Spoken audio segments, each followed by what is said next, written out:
Hello বন্ধুরা, কেমন আছো তোমরা সবাই? আমি দেখো একটা বিয়েবাড়ি যাচ্ছি, বিয়েবাড়ির লুক নিয়েছি। অনেক দিন পর একটা বিয়েবাড়ি পেয়েছি।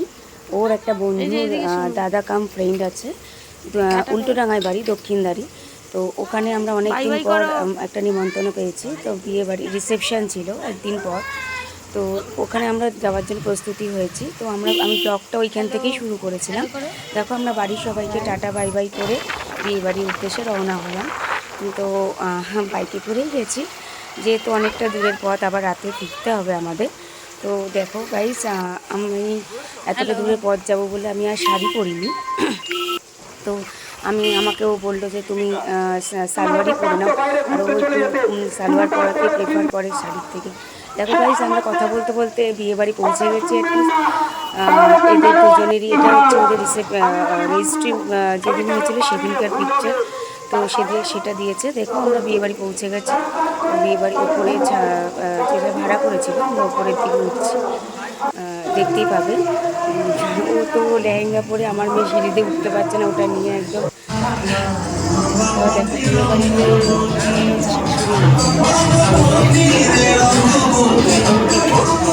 যে দাদার রিসেপশন, তার ওয়াইফ। দেখো মনে হচ্ছে যে তার ওয়াইফেরই, মানে আমাদের বৌদিরই রিসেপশন। এত ভালো লাগছিল, তার ছেলের বিয়ের রিসেপশন মনেই হচ্ছিল না। তো দেখো গাইজ, আমরা কটা তো গিয়েই ছবি টবি তুলে নিলাম, অনেকটাই ব্যস্ত, ভিড়ভাড় ছিল। তারপরে আমরা দেখছিলাম যে ওখানে গান টানও বাজছিল, নাচানাচি হচ্ছিল। তা গিয়ে আমরা, আমার মেয়ে বলতে থাকি, যেহেতু অনেকটাই রাত হয়ে গেছে, আমরা যেতে যেতে প্রায় 9টা বেজে গেছে। তো আমার যেহেতু শরীরটা খারাপ ছিল বলেই আমরা একটু যেতে গিয়েছিলাম। যাই হোক, গেলাম, যেতে চাইছিলাম না, তবুও যেতে হলো। তো দেখো আমরা গিয়ে একটু স্ন্যাক্স করে নিলাম। চিকেন পাকোড়া ছিল, আমপানা শরবত ছিল, কফি ছিল, পানির পাকোড়া ছিল, ফুচকা ছিল, বাগেরা চল ছিল যেরকম থাকে। তো আমরা ফিরবো বলে বেশি রাত করলাম না। তো আমরা একটুখানি টাইম থেকে একটুখানি কথাবার্তা বলে আমরা ফের আবার নিচে একটু চলে আসলাম ওপরটা দেখতে। আবার নিচে একটু এসে দেখলাম যে নাচানাচি হচ্ছে। এর মধ্যেই কন্যাদেরটি ঢুকে গেছে, দেখো তোমরা, কন্যাদেরটি ঢুকে গেছে। ওদের একটু ছোটো সেশন চলছিল কন্যাদেরটি আসার পর। ফটো সেশন করার পর তারপর আমার হাজব্যান্ড একটু কন্যা যাত্রীদের একটুখানি ওয়েলকাম জানালো, ওদের ততগুলো হেল্প করছিলো হাতে নিয়ে। তো একদম সাজিয়ে টাজিয়ে কখনও আমাকে বললাম যে চলো আমরা এবার খেতে বসে পড়ি, কারণ আমাদের তো আবার ফিরতে হবে মেয়ে নিয়ে।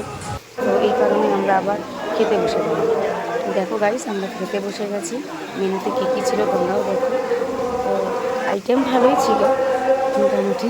আমাদের সব ফেভারিটই ছিল আমার মেয়ের, বিশেষ করে। দেখো প্রথমেই ছিল রাধা বল্লভী চানা মশলা, দেন এক টেবিল ছিল, আমি নেইনি পাতে, তা ফটো সেশন হয়নি। দেন বিরিয়ানি, চিকেন চাপ, মাটন বিরিয়ানি, চিকেন চাপ, স্যালাড। আমার মেয়েও একা খাচ্ছিল, লাস্টে আর খেতে পারছিল না। তো বলছিল আর খাবো না, কারণ এতটাই চিকেন পকোড়া খেয়ে নিয়েছে। আর আমার পাতে দেখো আমার শেষ হয়নি, পটপট করে দিয়েই গেছে, কারণ আমার মেয়েকেও আবার একটু একটু করে খাওয়াতে হচ্ছিলো। পাতে দেখো সব দিয়ে গেছে, পাঁপড়, চাটনি, রসগোল্লা সব দিয়ে গেছে। এবার লাস্টে ও খেতে পারছে না, আমি লাস্টে খাই দিলাম। আর এটা তোর ফেভারিট, সব বাচ্চাদেরই ফেভারিট। আর আমার মেয়ের তো কথাই নেই, আইসক্রিম, উফ, পারলে 2-3টে একসাথে খায়, আমারটাও পারলে খেয়ে নেয়। তো দেখো বহুদিন পর, এটা আমার স্টুডেন্ট, কে বলবে এটা আমার হাজব্যান্ডের স্টুডেন্ট।